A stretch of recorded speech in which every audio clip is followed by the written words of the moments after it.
बोलणार, 2 मिनिटाच्या वर बोलणार नाही. सर्वात पहिला मुद्दा, एखाद्या छोट्या बाळाला पहिलीत टाकतो तेव्हा सुद्धा तुला कुठल्या परीक्षेचा अभ्यास करायचा आहे त्याचं आपण एक पुस्तक देतो.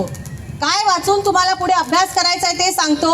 आमच्यावरती बदर समिती लादली, त्या बदर समितीचा अहवाल काय ते सुद्धा आम्हाला माहिती नाही. हे सर्वात मोठी शोकांतिका आहे. ज्या अहवालाच्या विरुद्ध आपण सगळे इथे ईमेल पाठवतोय त्या अहवालात नेमकं आहे काय हे सुद्धा या मनुवादी सरकारने आपल्यापर्यंत पोहोचवलेलं नाही. ही नोंद तुम्ही सगळ्यांनी घ्या. दुसरा मुद्दा, 13% आरक्षणामध्ये आपल्याला सगळ्यांना इथे लढवून ठेवले.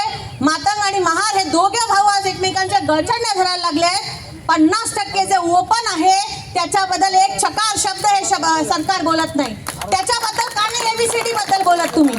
आणि तिसरा आणि सर्वात महत्त्वाचा मुद्दा, हा रस्त्यावरची लढाई आपण सगळे लढत आहात, आम्ही तुमच्या सोबत आहोत. पण ही लढाई फक्त रस्त्यावरती लढून चालणार नाही. याच्यासाठी पुढची स्ट्रॅटेजी आखावी लागेल. त्याच्यामध्ये सुद्धा आपण सगळे सोबत असणार आहोत. एवढाच एक शब्द देते आणि थांबते. जय भीम, जय शिवराय, जय संविधान.